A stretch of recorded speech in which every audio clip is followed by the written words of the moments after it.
સુરત શહેરના એક પોલીસ સ્ટેશનમાં બળાત્કાર અને રૂપિયા પડાવી લઈ વિશ્વાસઘાતનો ભોગ બનેલ પીડિતા ફરિયાદ નોંધાવવા માટે તરસી રહી છે। ત્યારે દિવસો ઘણા વીતી ગયા બાદ પણ પોલીસ સ્ટેશન બીજા પોલીસ સ્ટેશનને અરજી ટ્રાન્સફર આપી દઈ આ પીડિતાને બીજા પોલીસ સ્ટેશનને મોકલાઈ રહી છે।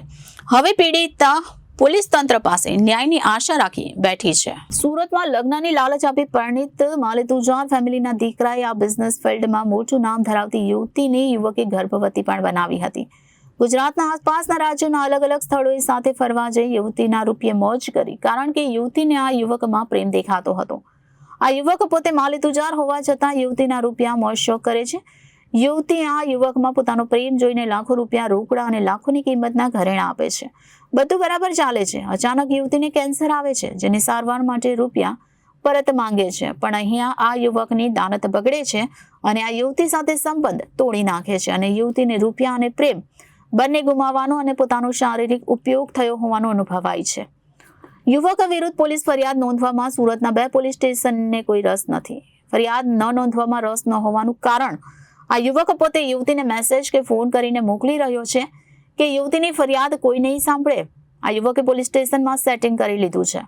યુવકને પોલીસ સ્ટેશનમાં અરજી થયાની જાણ થતાં આ યુવક અને તેના મિત્રો જાણે પોલીસ ખરીદાઈ ગઈ હોય તેવી રીતે શેખી મારતા ફોન અને મેસેજ આ યુવતીને કરી રહ્યા છે કે પોલીસનું સેટઅપ અમે કરી લીધું છે અને આ સેટઅપ થયું હોય તેવો અનુભવ પણ આ યુવતીને પોલીસ સ્ટેશનમાં થઈ રહ્યો હતો। આખરે કંટાળીને આ યુવતીએ ન્યૂઝ ચેનલનો સંપર્ક કરીને પોતાની આપવીતી જણાવી ત્યારે હકીકત તપાસતા ઘણા ચોંકાવનારા ખુલાસાઓ થયા। હકીકતમાં પુરાવા મળે તો દુષ્કર્મની ફરિયાદો 24 થી 48 કલાકમાં નોંધાઈ જતી હોય છે, ત્યારે પુરાવાઓ હોવા છતાં પોલીસ શા માટે ફરિયાદ નથી નોંધી રહી તે આ યુવતીના મનમાં મૂંઝવણ થઈ રહી છે। યુવતીના લાખો રૂપિયાના ઘરેણાં ગીરવે મૂકી રૂપિયા ઉડાવી જનારા આ યુવક અને એના મિત્રો રૂપિયા પાછા ના આપવા પડે એના માટે આ યુવતીની ઇજ્જત ઉછાળવા સોશિયલ મીડિયામાં બેફામ પોસ્ટ પણ મૂકી રહ્યા છે।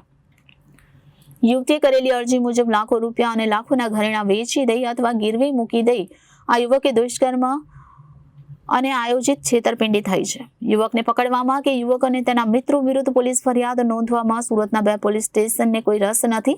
યુવતીએ તમામ પુરાવા પોલીસ સ્ટેશને આપ્યા હોવા છતાં પોલીસે આ બળાત્કારી અને પૈસા પડાવીને યુવતીને તરછોડી દેનાર યુવકને બોલાવવાની તસદી નથી લીધી।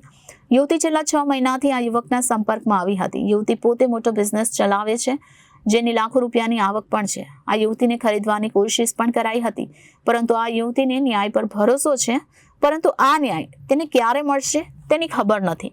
ત્યારે હવે જોવું રહ્યું કે ન્યાય ઝંખતી આ યુવતીને કયા બાહોશ અધિકારી પ્રમાણિકતાથી ન્યાય અપાવે છે।